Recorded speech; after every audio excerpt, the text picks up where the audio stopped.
कि एक जंगल में एक धोबी भाई गधे को लेकर के गए चराने के लिए। चल गधा चर ले थोड़ा। धोबी को रास्ते में एक सुंदर सा चमकीला पत्थर मिल गया, तो पत्थर बड़ा अच्छा लगा, तो धोबी वो पत्थर लेके आया और उसमें रस्सी बांधा और गधे के गले में टांग दिया कि चमकीला पत्थर मेरे गधे के गले में अच्छा लगेगा। अब वो रोज गधे को नहलाए, धोबी साबुन लगाए, उसी पत्थर से उसके शरीर को रगड़े। एक दिन वहां से एक जौहरी निकला।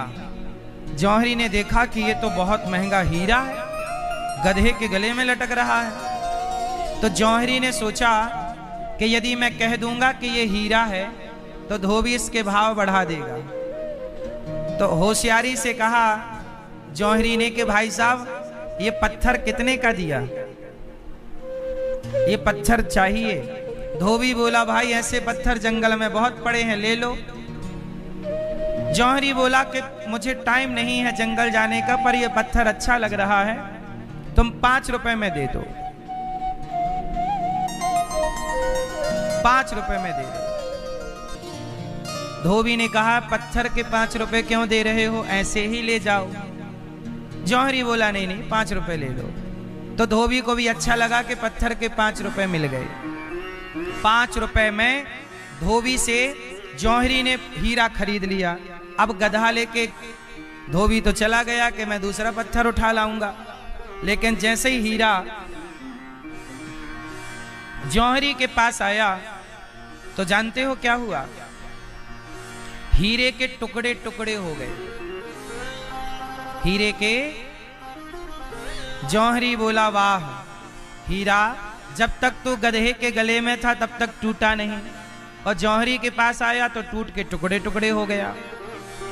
तब हीरे ने कहा कि जौहरी मैं गधे के गले में था, मुझे तो पता ही नहीं था। हीरा बोला कि मैं गधे के गले में था, गधे को पता ही नहीं था कि मेरी कीमत क्या है, धोबी को पता ही नहीं था कि मेरी कीमत क्या है। पर जौहरी तुम्हें तो पता था कि मेरी कीमत करोड़ों की है, पर तुमने मेरी कीमत केवल 5 रुपए लगाई। तो तुम जैसे जानकार व्यक्ति भी मेरी कदर नहीं करोगे तो मैं टूट कर टुकड़े टुकड़े तो हो ही जाऊंगा ना।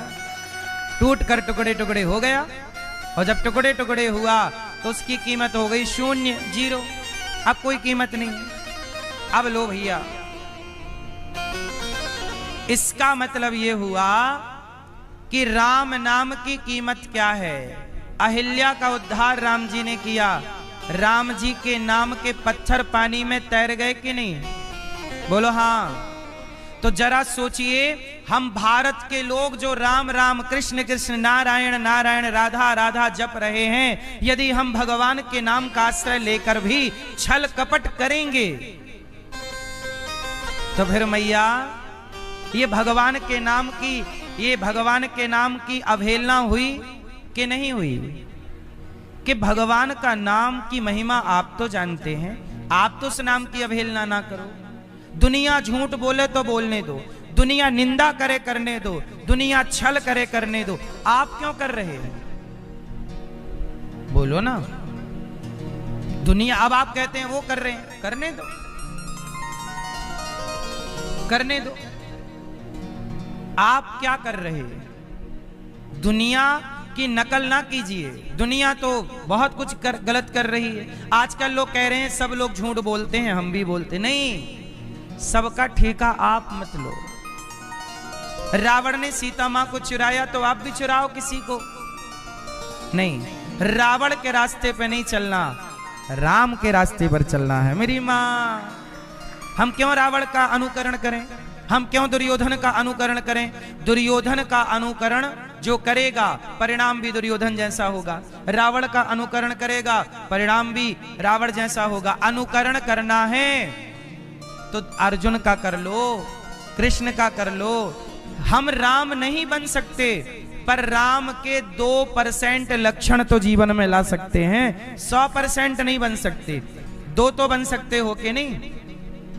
आप 100% सीता नहीं हो सकती हो, पर 2% तो हो जाओगी ना मेरी माँ।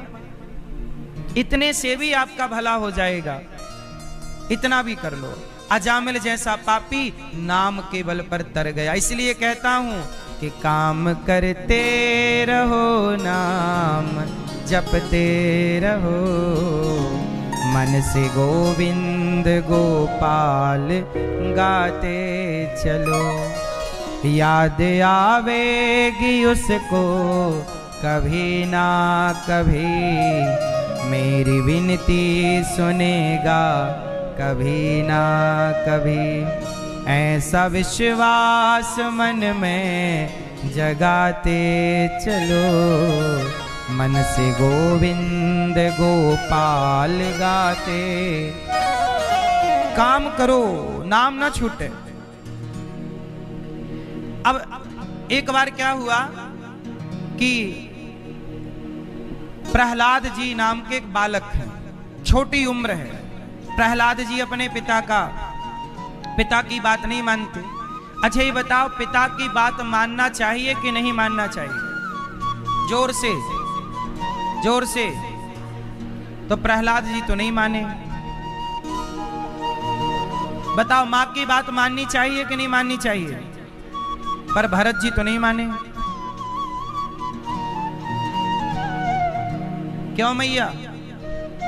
भरत जी ने क्या मां की बात मानी?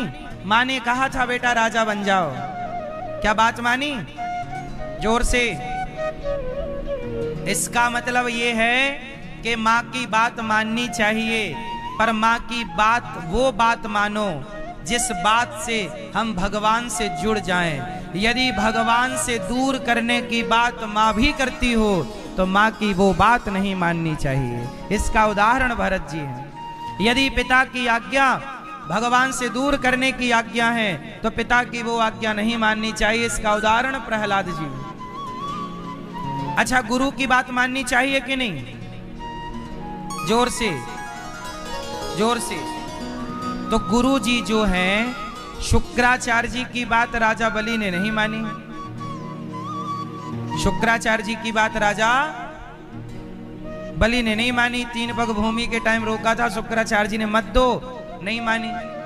तो गुरु भी यदि आपको भगवान से दूर करता है तो उस गुरु की बात भी नहीं माननी चाहिए। इसका मतलब ये है कि भगवान से दूर करने, अरे और तो छोड़ो, ये बताओ भगवान की बात माननी चाहिए कि नहीं? भगवान की, किसी और की मैं बात नहीं कर रहा। बताओ भगवान की बात माननी चाहिए कि नहीं? जोर से। तो बताओ लक्ष्मण जी बात माने? लक्ष्मण जी तो राम की बात नहीं मानते। राम जी कहते हैं लक्ष्मण वनवास मत जाओ, पिताजी की सेवा कर लो, कोई नहीं है पिताजी के पास। तो क्या लक्ष्मण जी पिता की बात मान रहे हैं? जोर से। मैया सो गई क्या मेरी मां?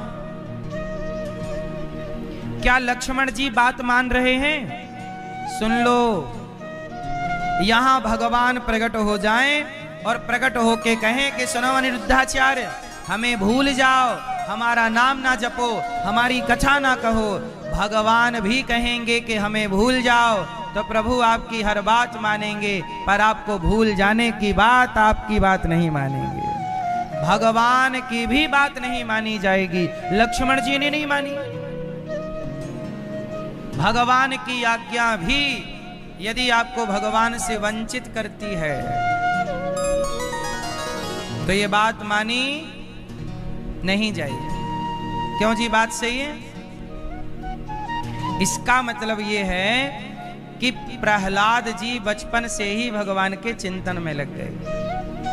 और प्रहलाद जी जब भगवान के चिंतन में लगे तो प्रहलाद जी को पिता ने रोका, यहाँ ये किसका नाम जप रहे हो? प्रहलाद जी ने कहा कि ये तो भगवान का नाम है, मत जपो, तुम्हारा भगवान मैं हूं। प्रहलाद जी ने कहा पिताजी आप मेरे भगवान नहीं हैं, भगवान तो भगवान है। हिरण्यकश्यप ने पढ़ने के लिए भेज दिया शंडामर्क के पास। प्रहलाद जी पढ़ने गए और पढ़ कर के जब लौटे तो हिरण्यकश्यप ने फिर पूछा कि तेरा भगवान कहाँ है, चल बोल, क्या पढ़ के आया? प्रहलाद जी ने नवधा भक्ति सुनाई। श्रवणम कीर्तनम विष्णु स्मरणं पादसेवनम् अर्चनं वन्दनं दास्यं सख्यमात्मनिवेदनम् श्रवणं कीर्तनं विष्णो स्मरणं पादसेवनम् अर्चनं वन्दनं दास्यं सख्य आत्मनिवेदनम्।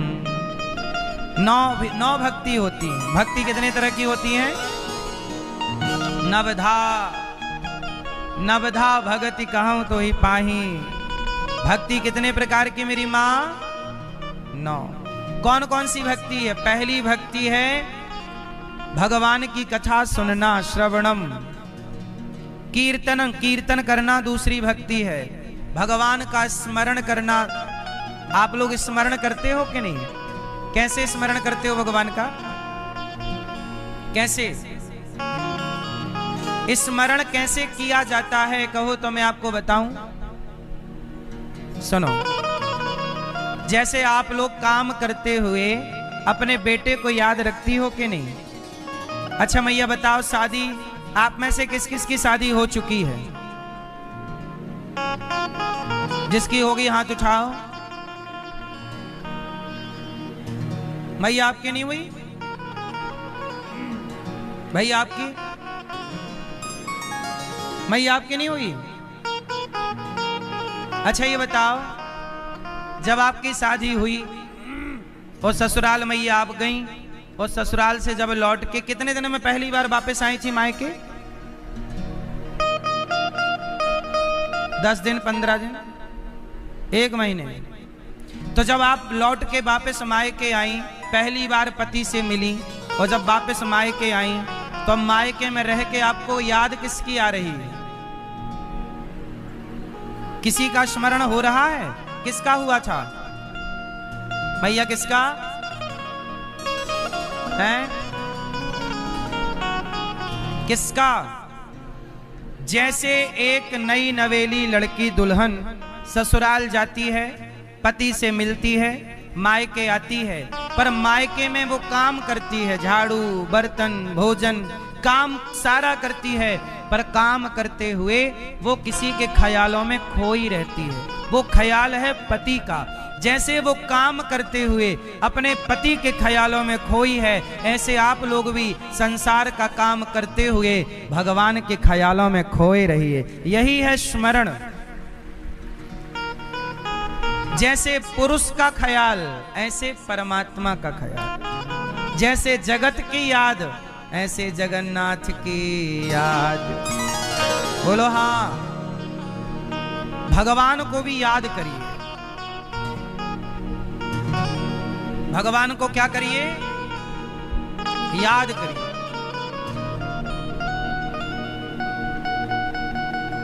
इसलिए मेरी मां, श्रवणम कथा सुनना पहली भक्ति, कीर्तनम कीर्तन करना दूसरी भक्ति, स्मरणम भगवान का।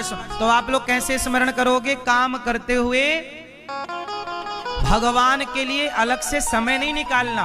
हम ये नहीं कहते तुम माला जपो, नहीं, माला जपने की जरूरत नहीं है। आप काम करते हुए बस भगवान का स्मरण करते रहिए। हे नाथ, मैं आपको कभी भूलूं नहीं।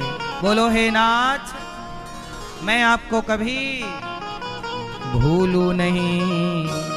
जैसे माँ काम करते हुए याद बच्चे को करती रहती है, जैसे माँ काम करते हुए स्मरण बच्चे का करती है, ऐसे आप भी सारे काम करिए पर स्मरण भगवान का करते। यही भजन है। भगवान के लिए अलग से कुछ नहीं करना होता कि तुम एक पांव से खड़े हो, ये जरूरत नहीं है। श्रवणम कीर्तनम स्मरणम पाद सेवनम। चौथी भक्ति है पांव दबाना। क्या दबाना? हमारे पूज्य स्वामी जी सतुआ बाबा ने अपने गुरुजी के खूब पांव दबाए हैं, खूब सेवा की है। देखो, इन्होंने अपने गुरु की सेवा की है और गुरु की सेवा का ये पुण्य है कि आज इन पर भगवान की खूब कृपा। ये गुरु की कृपा, 3 कृपा मुख्य होती है। माता की कृपा, पिता की कृपा और गुरु की कृपा। कितनी कृपा?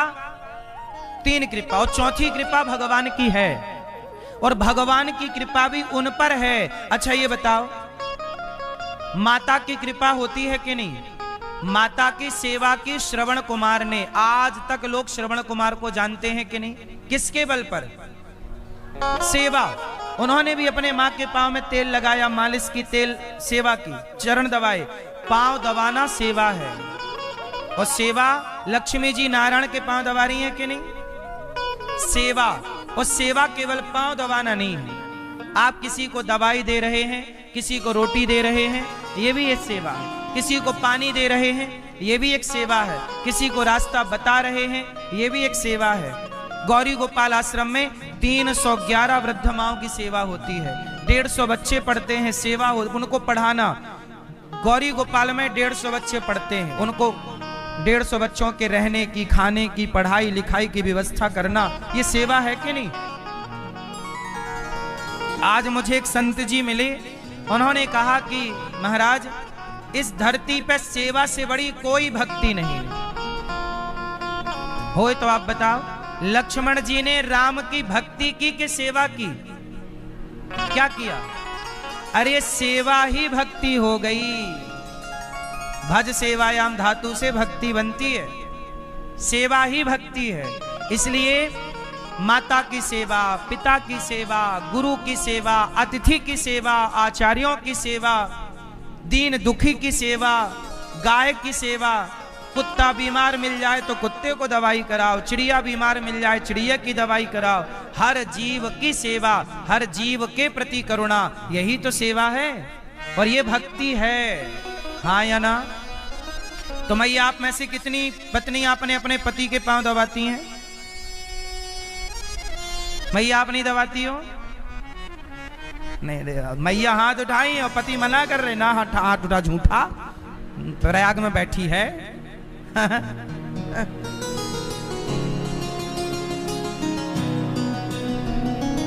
क्यों मैया नहीं दबाती हो पांव? पांव दबायो करो मेरी माँ,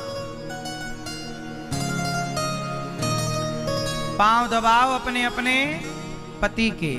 और पति लोग, आप लोग सेवा करते हो पत्नी की कि नहीं?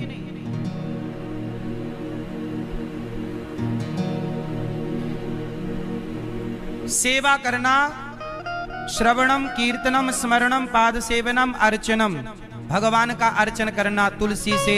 श्रीमन्नारायण, तुलसी चढ़ाओ भगवान के चरणों में नाम लेके। अर्चनम, भगवान की वंदना करो। हाथ जोड़ो सब लोग और मेरे संग बोलो, त्वमेव माता च पिता त्वमेव, त्वमेव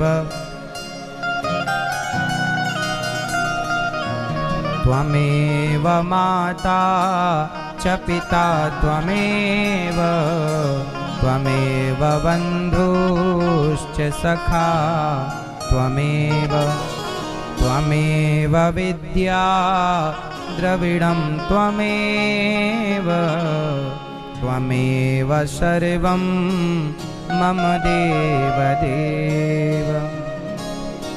त्वमेव माता च पिता, भगवान से हाथ जोड़ के वंदन, भगवान से कहो, हे प्रभु, आप ही हमारी माता हैं, आप ही हमारे पिता हैं, आप ही हमारे बंधु सखा, आप ही हमारा धन है, आप ही हमारे सर्वस्व हैं। सब कुछ भगवान है। सब कुछ क्या है? सब कुछ क्या है? भगवान है। सर्वे सर्वा, अपना सब कुछ भगवान को सौंप दो। अब सौंप दिया इस जीवन का सब भार तुम्हारे, सब कुछ समर्पण कर दो भगवान के चरणों में। और जब आप सब कुछ समर्पण कर देंगे तो आप भगवान के हैं। श्रवणम, कीर्तनम, स्मरणम, पाद सेवनम, अर्चनम, वंदनम, दास्यम, मैं भगवान का दास हूँ। सख्य भाव में भगवान का सखा हूँ। और समर्पण, सब कुछ तेरा तुझको अर्पण। और प्रहलाद जी खूब कीर्तन कर रहे, खूब भक्ति कर रहे हैं, खूब भजन कर रहे हैं।